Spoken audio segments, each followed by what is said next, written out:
So let's welcome once again. So I am discussing now your basal ganglia. So when I am talking about the basal ganglia, I already told its anatomical arrangements or anatomical orientations, and then I already told that the basic overview of various input and output pathway, and I already told that the basal ganglia, it has various anatomical components and also and its functional nucleus is also. So in anatomical components or anatomical nucleus, I told that it is formed with the structures those who are coming from your telencephalon, okay. So and also I told the um, structures coming from mesencephalon and diencephalon, they are also contributing your functional nuclei of the basal ganglia. And I also told that these things, the basic orientations, substantia nigra, globus pallidus, externus, internus, etc., etc., these things I already told. What is neostratum, I already told what is corpus stratum, what is neostratum, and what is paleostratum, and this orientation also. So here one thing just I want to add here, the neurotransmitter for this pathway, your striatonigral tract, it is your GABA.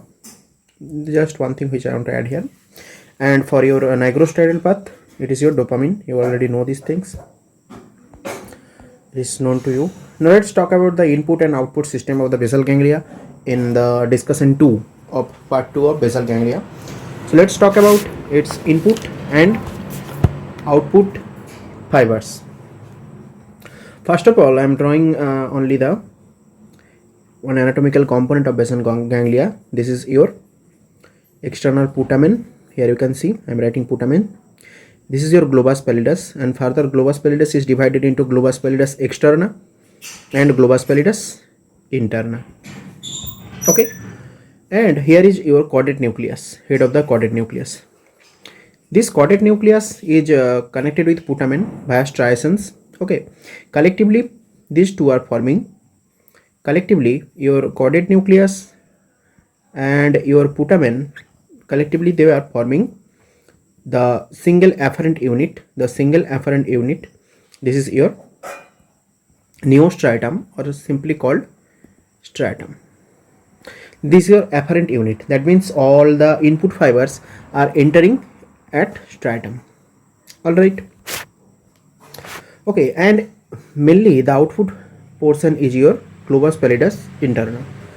Major efferent fibers are exiting out from your globus pallidus interna. All right. So now what I am telling, that the input unit, input unit is your stratum, which is collectively your corpus. This is actually your caudate nucleus and putamen, and your output units is globus pallidus interna. Now let's talk about the input units detail here. Yes, this is the schematic representation of the input to stratum. I already told that stratum means it is your caudate nucleus plus putamen. Collectively called stratum or neostratum. So your stratum is receiving fibers mainly for your cerebral cortex. It may be your ipsilateral cortex or same side cerebral cortex, or it may be your contralateral or opposite side cerebral cortex.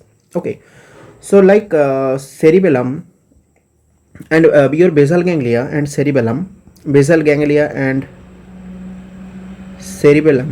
they are actually planning or programming the motor movement. Okay, these centers, they are actually planning or programming for a motor movement. Okay, so now the major input for cerebellum, it is coming from your spinal cord. In case of cerebellum, major input coming from your spinal cord. Okay, major afferent input. Okay, afferent I am writing. But in case of basal ganglia, it is not your spinal cord. Basal ganglia, your inputs is not coming from your spinal cord, so it is not from spinal cord. All right. So, and not only not other sensory nucleus of the cranial nerve is sending afferent to basal ganglia. So it is surprising that basal ganglia, it receives input from your cerebral cortex. It may be ipsilateral or same-sided cerebral cortex. It may be contralateral or opposite-sided cerebral cortex. Now let's imagine if this is the right-sided striatum. Right-sided striatum is receiving afferent fibers from the right-sided cerebral cortex or ipsilateral cerebral cortex, and also it's receiving fiber from left-sided cerebral cortex or contralateral cerebral cortex. Okay, so not only the cerebral cortex, your basal ganglia is also receiving input from your thalamus. Okay, not only thalamus, it's also receiving inputs from your PPN. What is PPN? PPN is your pedunculo-pontine nucleus located in brainstem region. Okay, this pedunculo-pontine nucleus is located in your brainstem region, and also dorsal raphe nucleus is sending an input to basal ganglia. All right, and another thing, dorsal raphe nucleus is also sending one track to globus pallidus. This thing is not too much important because our major afferent unit for basal ganglia is your striatum. So now I am drawing this diagram. So, and then I'll write this. What I am drawing, first I am drawing this globus pallidus, and I am drawing putamen, and here I am drawing the chordate nucleus. This chordate nucleus and putamen collectively forming your striatum. Striatum is the main afferent unit or main acceptor of basal ganglia. This striatum receiving afferent fibers from your both sided cerebral cortex. It is your either ipsilateral cerebral cortex or contralateral cerebral cortex. They are sending fiber to your striatum. All right, and this fiber is called your corticostriatal tract or corticostriatal fibers. Okay, why? Because these fibers are originating from cerebral cortex and ending at your striatum level. That's why this is called your corticostriate fibers. And I told that your thalamus is also sending afferent fiber to your striatum of basal ganglia. Okay, and this fiber is called your thalamostriate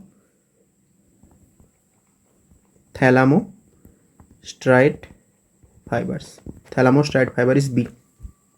Okay, and also I told that your at brainstem region, your PPN nucleus. What is PPN nucleus? PPN nucleus is pedunculo-pontine nucleus. It is also sending afferent to striatum. Pedunculo-pontine nucleus. And last one, this is nothing but your, another one is nothing but your dorsal raphe nucleus. Dorsal raphe nucleus is also sending an afferent to striatum. All right, so these are the mainly input to basal ganglia. So in input I told about the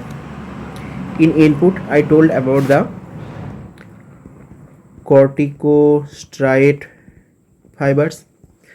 I told about the thalamocortical fibers, okay, or thalamostriate projection. I told about the raphe-striate projection or raphe-striate fiber, and also I told about the pedunculo-striate fiber. They are the major input to your basal ganglia. And also I told that your basal ganglia, it is not receiving your input from, not receiving input or afferent from your spinal cord, not receiving input from your spinal cord or any sensory nucleus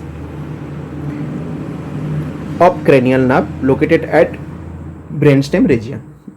All right, or any other or any other peripheral structures. Okay, so no direct sensory input from your spinal cord to basal ganglia. In 2016, based on this concept, your IMSS people designed a questions like this.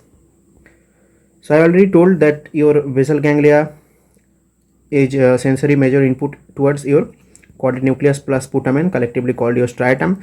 The striatum is taking information from both cerebral cortex, contralateral ipsilateral cerebral cortex, your pedunculopontine nucleus at brainstem region, dorsal raphe nucleus, and also thalamus. Now let's discuss this question. Yes, IMSS people designed this question like that in image based question fashion. Okay, in 2016 IMSS question, image based question. This mark structure is accepting information or all the afferent coming from all to this mark structure except. Okay, so first of all, what is this mark structure? This is nothing but your caudate nucleus. This is nothing but your caudate nucleus. All right, so your caudate nucleus, and what is this? Your lentiform nucleus. Okay, this is your thalamus, and in between two thalamus, this is your third ventricle, and this is your internal capsule. So this caudate nucleus is taking input from all except caudate nucleus taking input from thalamus, true. It is taking input from cerebral cortex, true, and also input from substantia nigra.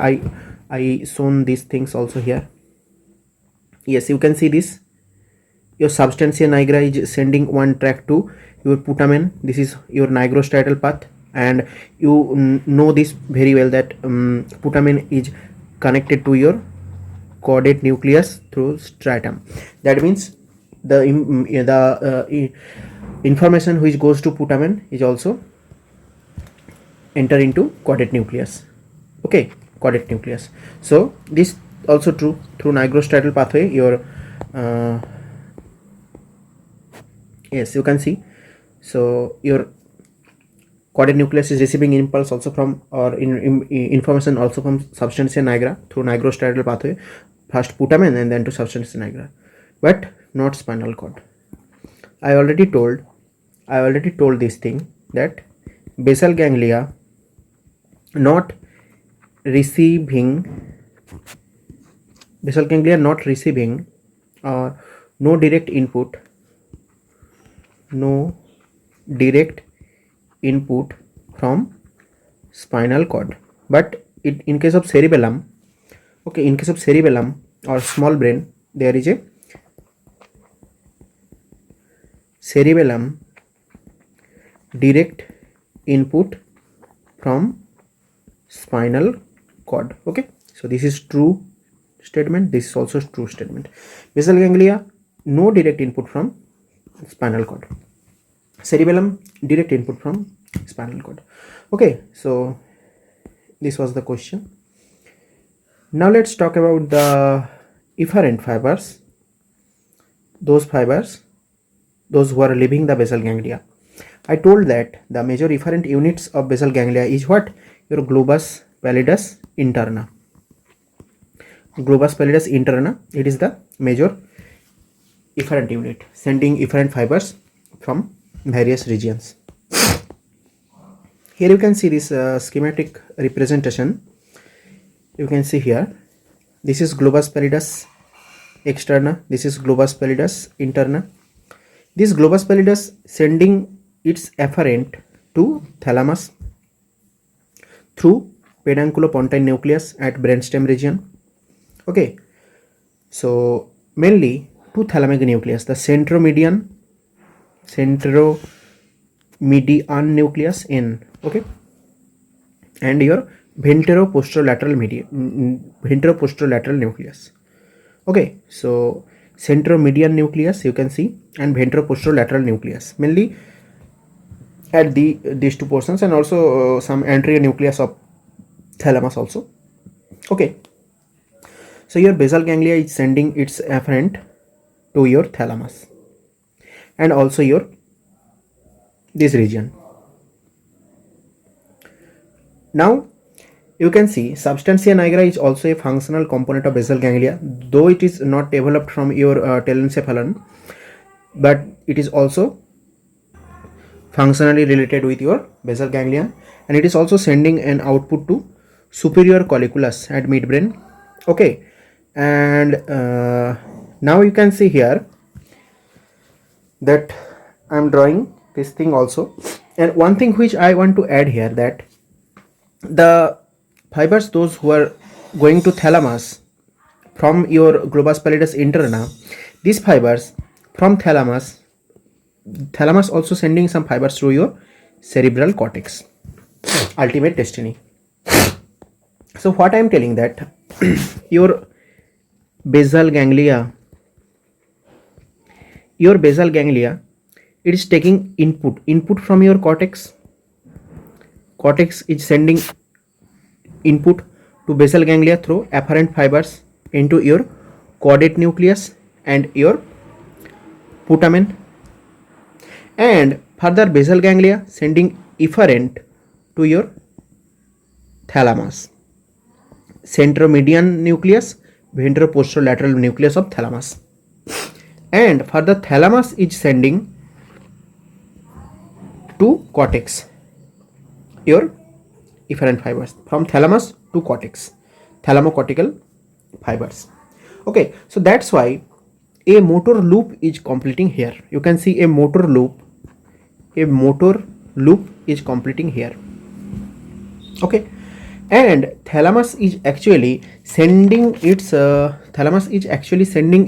output to the cortex. Which region of the cortex? This is mainly the prefrontal cortex. I am writing prefrontal cortex and premotor cortex. Okay, so thalamus is sending its output to prefrontal cortex and premotor cortex. And what is the significance, or what is the importance of these two area?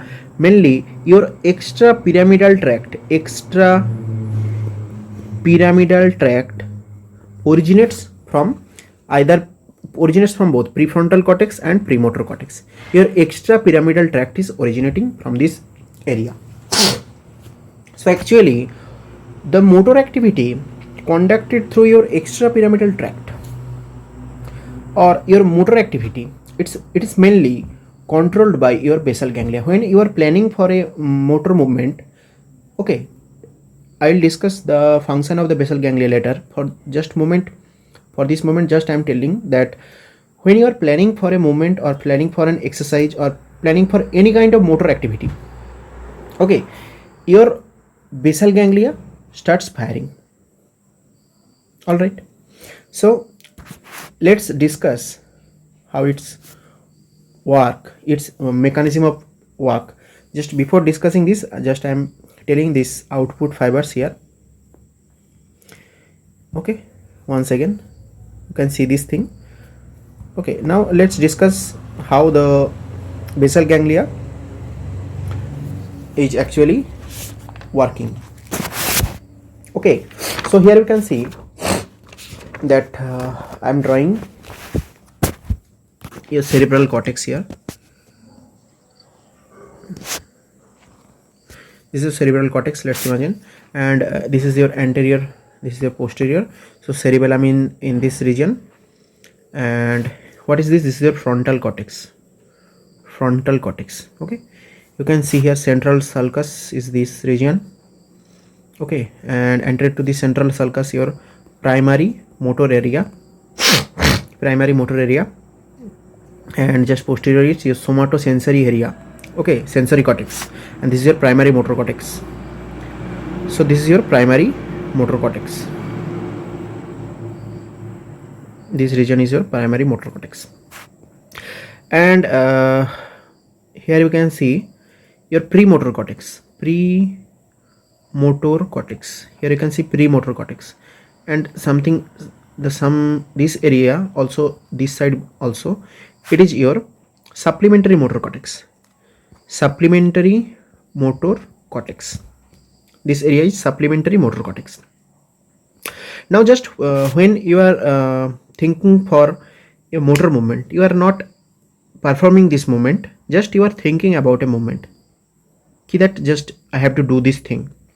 Okay, just when you are thinking for a movement, what happens, the thinking process, okay, or planning process is starting in your frontal cortex, and then the impulses are coming from frontal cortex to your premotor area, supplementary motor area.